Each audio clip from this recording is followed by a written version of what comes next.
ಆ ಒಂದು ಆಸೆ ಗ್ರಾಮವನ್ನ ಸುಮಾರು 8 ವರ್ಷಗಳ ಕಾಲ ದೇವನಹಳ್ಳಿ ತಾಲೂಕು ಕೇಂದ್ರದ ಮೆಟ್ಟಿಲನ್ನ ಹತ್ತಿಳಿಯುವಂತೆ ಮಾಡಿತ್ತು. ಆದರೆ ಯಾವುದೇ ಪ್ರಯೋಜನ ಕೂಡ ಆಗಿರಲಿಲ್ಲ. ಆದರೆ ಇದೀಗ ಬಡ ನಿವೇಶನ ರಹಿತರ ಸತತ ಹೋರಾಟದ ಫಲವಾಗಿ ಕಡೆಗೂ ದೇವನಹಳ್ಳಿ ತಾಲೂಕಿನ ರಾಯಚಂದ್ರ ಗ್ರಾಮದ ಜನತೆಗೆ ಗುಡ್ ನ್ಯೂಸ್ ಒಂದು ಸಿಕ್ಕಿದೆ. ಹೌದು, ಬೆಂಗಳೂರು ಗ್ರಾಮಾಂತರ ಜಿಲ್ಲೆ ದೇವನಹಳ್ಳಿ ತಾಲೂಕಿನ ರಾಯಚಂದ್ರ ಗ್ರಾಮದ ಸರ್ಕಾರಿ ಗೋಮಾಳ ಸರ್ವೆ ನಂಬರ್ 44ರ ಬಡ ನಿವೇಶನ ರಹಿತರ ಸೈಟ್ ನೀಡಲು ಇದೀಗ ದೇವನಹಳ್ಳಿ ತಾಲೂಕು ಆಡಳಿತ ಮುಂದಾಗಿದೆ. ಮೊದಲ ಹೆಜ್ಜೆಯಂತೆ ಸರ್ವೆ ಕಾರ್ಯಕ್ಕೆ ಚಾಲನೆ ನೀಡಲಾಗಿತ್ತು. ಇನ್ನು ಕೆಲವೇ ದಿನಗಳಲ್ಲಿ ಬಡವರಿಗೆ ಸೈಟ್ ಒದಗಿಸಲಾಗುವ ಕಾರ್ಯ ತಾಲೂಕು ಆಡಳಿತ ಮಾಡಲಿದೆ ಎಂದು ದೇವನಹಳ್ಳಿ ತಾಲೂಕಿನ ತಹಶೀಲ್ದಾರ್ ಎಚ್ ಬಾಲಕೃಷ್ಣ ಅವರು ತಿಳಿಸಿದರು. ಇನ್ನು ಹೋರಾಟದ ಮುಂದಾಳತ್ವ ವಹಿಸಿದಂತಹ ರಾಯಚಂದ್ರ ಸೋಮಣ್ಣ ಅವರು ಸರ್ವೆ ಕಾರ್ಯಕ್ಕೆ ಚಾಲನೆಯನ್ನ ಕೊಟ್ಟಿರುವುದು ನನಗೆ ತುಂಬಾ ಖುಷಿಯಾಗಿದೆ. ಅಷ್ಟೇ ಅಲ್ಲದೆ ಗ್ರಾಮದ ಜನತೆಗೆ ತುಂಬಾ ಸಂತಸ ತಂದಿದ್ದಾರೆ ಎಂದು ತಿಳಿಸಿದ್ರು. ಇನ್ನು ಸರ್ವೆ ಕಾರ್ಯದಲ್ಲಿ ರಾಯಚಂದ್ರ ಗ್ರಾಮಸ್ಥರು ಕೂಡ ಭಾಗಿಯಾಗಿದ್ರು. ಸುಮಾರು 2018ರಿಂದ ಇಲ್ಲಿಯವರೆಗೂ ಸತತವಾಗಿ ಒಂದು 100 ಅರ್ಜಿಗಿಂತ ಮೇಲೆ ಕೊಟ್ಟಿದ್ದೀರಿ. 100 ಅರ್ಜಿ ಮೇಲೆ ಕೊಟ್ಟಿದ್ರು ಸಹ 2018ರಿಂದ ನಾವು ಸಂಘಟನೆ ಲೆಟರ್ನಲ್ಲಿ ಕೊಟ್ಟಿದ್ದೀರಿ, ಮಾಮೂಲಿ ಅರ್ಜಿಗಳಲ್ಲಿನೂ ಕೊಟ್ಟಿದ್ದೀರಿ, ಎಲ್ಲ ಗ್ರಾಮಸ್ಥರ ಅರ್ಜಿಗಳನ್ನಾಗೂ ಕೊಟ್ಟಿದ್ದೀರಿ. ಎಲ್ಲ ಕೊಟ್ಟಿದ್ರು ಸಹ ಸತತವಾಗಿ 7 ವರ್ಷದಿಂದ ಇದುವರೆಗೂ ನಮ್ಗೆ ಯಾವುದೇ ರೀತಿ ಫಲ ಕಾಣಿಸ್ತದೆ, ಇದು ಫಲ ಸಿಗ್ತದೆ ಅಂತ ಅನ್ಸಿರಿಲ್ಲ.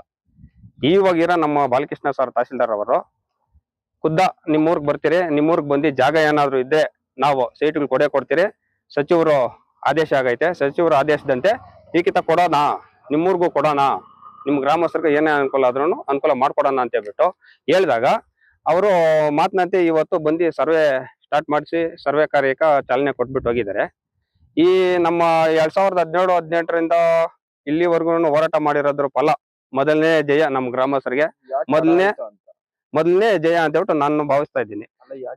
ತಡ ಆಗಿರೋದು ಕಾರಣ ಉದ್ದೇಶ ಇಷ್ಟೇ, ಈ ಹಿಂದೆ ತಹಸೀಲ್ದಾರ್ಗಳು ಏನಿದ್ರು ಈ ರಾಜಕೀಯ ಬಲಾಢ್ರ ಕೈಗ ಕೆಲಸ ಮಾಡ್ಕೊಂಡಿದ್ದೆ, ನಮ್ಮ ಈ ದೀನ ದಲಿತರ ಕೆಲಸಗಳು ಮಾಡೋದ್ರಾಗ ವಂಚಿತರಾಗಿದ್ದಾರೆ. ಅವರು ನಮ್ಮ ದೀನ ದಲಿತರ್ಗ ನಮ್ಮ ರಾಯಚಂದ್ರ ಗ್ರಾಮಸ್ಥರ್ಗ ವಂಚಿತರಾಗಿದ್ದಾರೆ, ಭಾರಿ ದ್ರೋಹ ಮಾಡಿದ್ದಾರೆ. ಹಂಗಾಗ್ಬಿಟ್ಟು ಇವರು ಕೊಡ್ತಾರೆ, ನಮ್ಮ ಗ್ರಾಮಸ್ಥರಿಗೆ ಒಂದು ಅನುಕೂಲ ಮಾಡ್ತಾರೆ ಅನ್ನೋದು ಒಂದು ಉದ್ದೇಶ ಇಟ್ಕೊಂಡು ನಾವು ಈ ಕಿತ್ತಾನು ಅಷ್ಟೇ, ಈ ನಮ್ಮ ಸಾಹೇಬ್ರನ್ನ ಕೊಟ್ಟಿಲ್ಲ ಅಂದ್ರೆ ನಾವೆಲ್ಲಾನು ತಾಲೂಕ್ ಆಫೀಸ್ ಮುಂದೆಗಡೆ ಧರಣಿ ಕುತ್ಕೊಳ್ಳೋದಕ್ಕೂ ಏನೋ ನಾವು ಎಲ್ಲ ರೂಪರೇಷೆಗಳು ರೂಪಿಸಿದ್ದೀರಿ. ಗ್ರಾಮಸ್ಥರು ಸಾಕಷ್ಟು ಬಾರಿ ಬಗ್ಗೆ ನಾನು ನೋಡಿದ್ದೆ. ನಾನು ಉಪತಹಶೀಲ್ದಾರ್ ಆಗಿದ್ದ ಕಾಲದಿಂದಲೂ ಮತ್ತು ನಾನು ದೇವನಹಳ್ಳಿಯಲ್ಲಿ ಇನ್ಚಾರ್ಜ್ ಆಗಿ 22 ವರ್ಷ ಇದ್ದ, ಆವಾಗೂ ಬಂದು ಗ್ರಾಮಸ್ಥರು ನಮ್ಗೆ ಈ ಥರ ಜಾಗ ಖಾಲಿ ಇದೆ ಸ್ವಾಮಿ, ಸುಮಾರು ಇದೆ ಜಾಗ, ನೀವು ಅಳತೆ ಮಾಡಿದಾಗ ಸಿಗುತ್ತೆ, ಮಾಡಿಕೊಡಿ ಅಂತ ಹೇಳಿದರು. ಆದಲ್ಲಿ ಆ ಟೈಮಲ್ಲಿ ನನಗೆ ಕೇಟಿನಲ್ಲಿ ಇದಾಗಿ ನಾನು ಬೇರೆ ಕಡೆ ಹೊರಟ್ಬಿಟ್ಟೆ, ಮಾಡೋಕ್ಕಾಗಲಿ. ಈಗ ಬಂದೆ, ನನಗೇನಂದ್ರೆ ಬಡವರಿಗೆ ಏನಾನ ಮಾಡಿ ಒಂದು ನೆಲೆ ಕೊಡಬೇಕು ಅನ್ನೋದು ನನ್ನ ಉದ್ದೇಶ.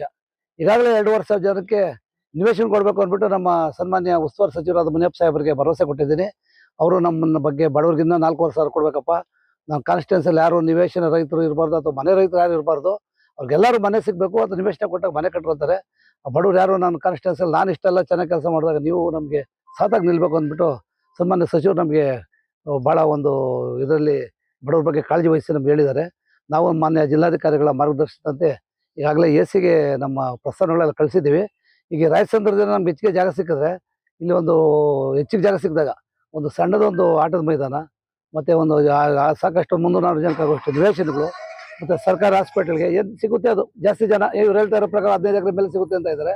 ಬಟ್ ನಾನು ಕರೆಕ್ಟಾಗಿ ಎಲ್ಲ ಅಳತೆ ಮಾಡಿ ನಂಗೆ ರಿಪೋರ್ಟ್ ಬರೋವರೆಗೂ ನಾನು ಏನು ಹೇಳೋಕ್ಕಾಗಲ್ಲ. 15 ಎಕರೆ ಸಿಕ್ಕಿದ್ರೆ ನನಗೆ ನಿಜವಾಗಿ ಭಾಳ ಖುಷಿ ಬೀಳ್ತೀನಿ. ದೇವನಹಳ್ಳಿ ಹತ್ರ ಇರ್ತಕ್ಕಂಥ ಜಾಗ ಇದು, ಇದರಲ್ಲಿ ಕೆಲವು ಸಾರ್ವಜನಿಕ ಸೌಲಭ್ಯಗಳು ಬೇಕಾಗುತ್ತೆ. ಸಮುದಾಯ ಭವನ ಇರ್ಬೋದು, ಆಸ್ಪತ್ರೆಗಳಿರ್ಬೋದು, ಕ್ರೀಡಾಂಗಣ ಇರ್ಬೋದು, ಮತ್ತು ಜನಗಳಿಗೆ ಆಶ್ರಯ ಮನೆಗಳಿರ್ಬೋದು, ಇನ್ನಿತರ ಮೂಲ ಸೌಲಭ್ಯಗಳು ಬೇಕಾದಂಥ ಜಾಗಗಳನ್ನ ಇಲ್ಲಿ ಮಂಜೂರು ಮಾಡಿ ನಮ್ಮ ಒಂದು ಜೀವಿತದಲ್ಲಿ ಇದೊಂದು ಶುಭ ಕೆಲಸ ಅಂತ ಅನ್ಕೊಂತೀನಿ ಅಂದ್ಬಿಟ್ಟು ನಾನು ಅಂದ್ಕೊಂಡಿದ್ದೀನಿ.